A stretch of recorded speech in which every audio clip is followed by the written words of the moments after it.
کہ سبحان اللہ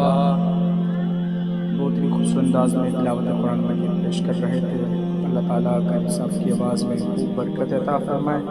اور سوز عطا فرمائے۔ اللہ تعالیٰ ہم سب کے دلوں میں قرآن کریم کی محبت عطا فرمائے۔ ہم نے اپنے سناخا حمد شریف اللہ شریف کی تلاوت پیش کرتا ہوں اپنے اظہار خیال کے ساتھ کہ محبوب کی محفل کو محبوب سجاتے ہیں، محبوب کی محفل کو محبوب سجاتے ہیں، اور آتے ہیں وہی جن کو سرکار بلاتے ہیں، آتے ہیں وہی جن کو سرکار بلاتے ہیں۔ اظہار خیال کے ساتھ محمد روحانی اشعار محمد فائز شیخ مصطفی صاحب جو آئے حمد شریف اللہ شریف سے محفل کا آغاز کریں۔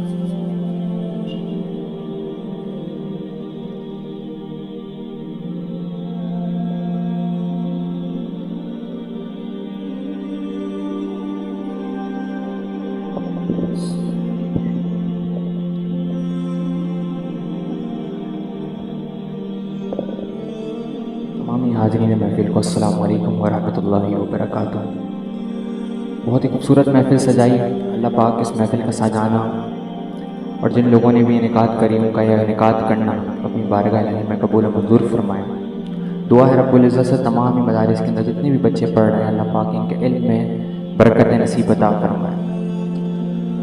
بہت ہی خوبصورت کلام سارے مل کے شامل ہو جائیں گے حمد باری تعالیٰ میں۔ اپنے قلب کو ذکر الہی سے منور کرنا یہی اسلام کی بنیاد ہے، اور دین کی بنیاد یہ ہے کہ جب آپ کے قلب کے اندر ذکر اللہ بھر جاتا ہے تو پھر آپ کو وہ حلاوتیں اور وہ جلوے میسر ہوتے ہیں اللہ پاک کے جو گوہر اس دنیا پہ پھیلے ہوئے ہیں۔ لیکن اگر آپ کا قلب منور نہیں ذکر الہی سے تو پھر آپ کو کچھ بھی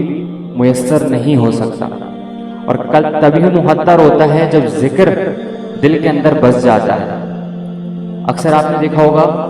کہ کافی ساری مجالس کے اندر ذکر اللہ کروایا جاتا ہے، اس کی وجہ یہ ہوتی ہے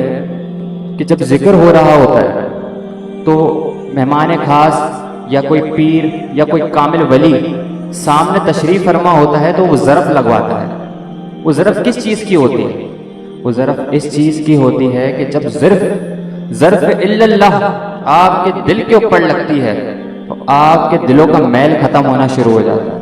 زنگ دور ہونا شروع ہو جاتا ہے، پھر قلب منور ہونا شروع ہو جاتا ہے، اور جب قلب منور ہو جاتا ہے، جب قلب کے اندر آشنائی بڑھ جاتی ہے، اللہ کا نور آ جاتا ہے، تو پھر وہی بندہ عام بندے سے کلندر بن جاتا ہے، کتب بن جاتا ہے تو ابدال بن جاتا ہے۔ لیکن جب قلب کے اندر اللہ کا ذکر نہ ہو، اللہ کی آشنائی نہ ہو، پھر وہ بندہ گمراہ رہ جاتا ہے، پھر وہ ڈل مڈول ہو جاتا ہے، وہ ایسی کشتی پہ سوار ہوتا ہے جو میسر نہیں ہو رہی ہوتی، جس کو کونا نہیں ملتا، کنارہ نہیں ملتا، پھر وہ کبھی گناہوں میں مبتلا ہو جاتا ہے تو پھر واپس لوٹ آتا ہے، پھر گناہوں میں مبتلا ہو جاتا ہے، پھر واپس لوٹ آتا ہے۔ یہی کشمکش اس کی زندگی بھر چلتی رہتی ہے۔ لیکن جو شخص بھی